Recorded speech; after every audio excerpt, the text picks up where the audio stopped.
Hello అండి అందరికి. మా ఊర్లోనే బయటికి వెళ్తున్నాను, అందుకే కొంచెం రెడీ అయ్యాను. డ్రెస్సింగ్ టేబుల్ కొన్నది కాదండి, నేను చేయించుకున్నది. ఒక రోజు ఇది కూడా వీడియో తీసి పెడతాను. ఇంతకీ ఎక్కడికి వెళ్ళానంటే మా ఊర్లో ట్విన్ బేబీస్ ఉన్నారులేండి, వాళ్ళని చూడడానికి వెళ్ళాను. పక్కన ఒక మామూలు ఇంటి దగ్గర కరివేపాకు చెట్టు కనపడింది. నేను అసలు కరివేపాకు వేయకుండానే కూరలు చేస్తున్నాను తెలుసా ఈ మధ్య. ఆ కరివేపాకు చెట్టు చూడండి ఎంత పెద్ద చెట్టు అయిందో, ఆకంతా పైనే ఉంది. అందిన వరకు కోసుకున్నాము. మా ఊర్లో ప్లేస్ ఉంటే చెట్లు చూడండి ఎంత బాగా పెంచుతారో. ఈ చిన్న జామ చెట్టుకి ఎన్ని కాయలు కాసిందో చూడండి.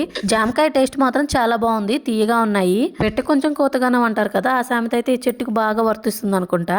దానిమ్మ, సపోటా, జామ చెట్టు అన్ని ఉన్నాయి ఇక్కడ. పచ్చని చెట్లు ప్రగతి మెట్లు అంటారు కదా, మా ఊరైతే పచ్చదనానికి ముందే ఉంటుంది. ఈ వదిన చూడండి ఎన్ని కాయలు ఉంచుకొని చిన్న కాయ ఒకటి కోసిచ్చింది. నాకు ఇంకొక కాయ కావాలి, కోసుకొని రమ్మని చెప్పి పంపించాను. మామూలుగా సిజరన్ చేయించుకున్న వాళ్ళు ఒక బిడ్డను పెంచడానికి పక్కన అమ్మ వాళ్ళ హెల్ప్ కావాలి. కవల పిల్లలు అయితే ఇంకా వాళ్ళకి నిద్ర ఉండదు, చాలా ఓపిక ఉండాలి. మా ఊర్లో మాక్సిమం ప్రతి ఇంటికి ఒక కోరింటా చెట్టు ఉంటుంది. ఊర్లో కొత్తగా ఇల్లు కడితే ఎలా ఉందో లోపలికి వెళ్ళి చూస్తాం కదా.